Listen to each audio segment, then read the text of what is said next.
Assalamualaikum warahmatullahi wabarakatuh.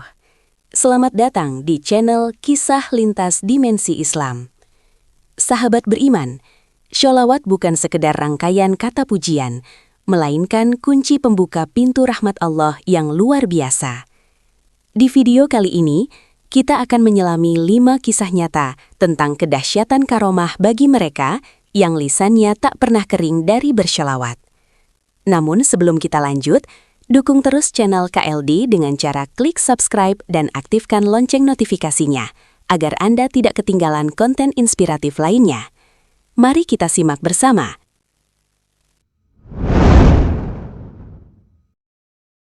Sahabat beriman yang dirahmati Allah Subhanahu wa Ta'ala, keutamaan membaca sholawat adalah perintah langsung dari Allah Subhanahu wa Ta'ala dalam surah Al-Ahzab ayat 56.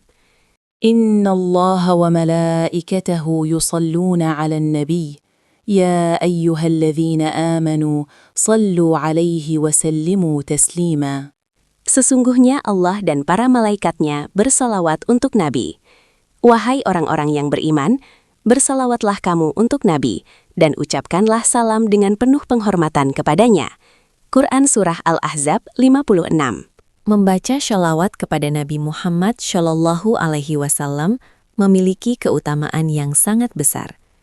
Amalan ini dapat mengangkat derajat, melipat gandakan pahala, menghapus dosa, serta menjadi cahaya dan penghibur bagi seorang hamba, bahkan hingga di alam kubur kelak. Selain itu, sholawat juga menjadi sebab turunnya rahmat dan ampunan Allah Subhanahu wa Ta'ala. Berikut adalah kisah karomah kedahsyatan sholawat dari orang yang mengamalkan sholawat. 1. Pemabuk yang diangkat derajatnya. Sholawat memiliki keutamaan yang tak terbantahkan. Rasulullah Shallallahu Alaihi Wasallam bersabda bahwa satu sholawat akan dibalas 10 kali oleh Allah. Bahkan, sebagian ulama menyebut sholawat sebagai jalan menuju penyucian jiwa. Syekh Muhammad Nawawi Al-Bantani dalam kitab Tanqihul Qaul mengutip kisah dari kalangan sufi tentang seorang pemabuk yang memiliki tetangga seorang wali. Pemabuk itu dikenal tenggelam dalam maksiat, bahkan tidak mampu membedakan hari demi hari. Sang sufi berulang kali menasehatinya, namun selalu ditolak. Suatu hari, pemabuk itu wafat. Beberapa waktu kemudian, sang sufi bermimpi melihat tetangganya tersebut berada dalam kedudukan yang sangat mulia, mengenakan pakaian hijau bercahaya, tanda kenikmatan surga. Terheran-heran sang sufi bertanya tentang sebab kemuliaan itu. Pemabuk tersebut menjawab bahwa suatu hari ia pernah menghadiri majelis zikir, lalu mengikuti bacaan salawat dengan suara lantang. Pada saat itu, Allah mengampuni seluruh jamaah, termasuk dirinya. Kisah ini bukan untuk membenarkan perbuatan maksiat, melainkan menunjukkan betapa luasnya rahmat Allah dan betapa agungnya keutamaan sholawat. Karomah sang nelayan, berlari di atas samudra. Di sebuah pesisir, hiduplah seorang nelayan sederhana. Ia sangat mencintai Rasulullah Shallallahu Alaihi Wasallam, meski ia tak pandai bersastra. Setiap harinya, ribuan kali ia mengucap Shallu Alaihi Wasallimu taslima. Ia tak sadar bahwa pelafalannya sedikit keliru secara kaidah bahasa. Suatu hari, sekelompok ustadz yang hendak menyeberang pulau mendengar bacaan itu dan menegurnya. Wahai babah tua, bukan Shollu, tapi Sholli yang benar. Dengan rendah hati, sang nelayan berterima kasih. Namun, saat kapal para ustadz sudah menjauh ke tengah laut, sang nelayan lupa kembali mana yang benar. Tanpa sadar, ia mengejar kapal itu dengan berlari di atas permukaan air laut sambil berteriak.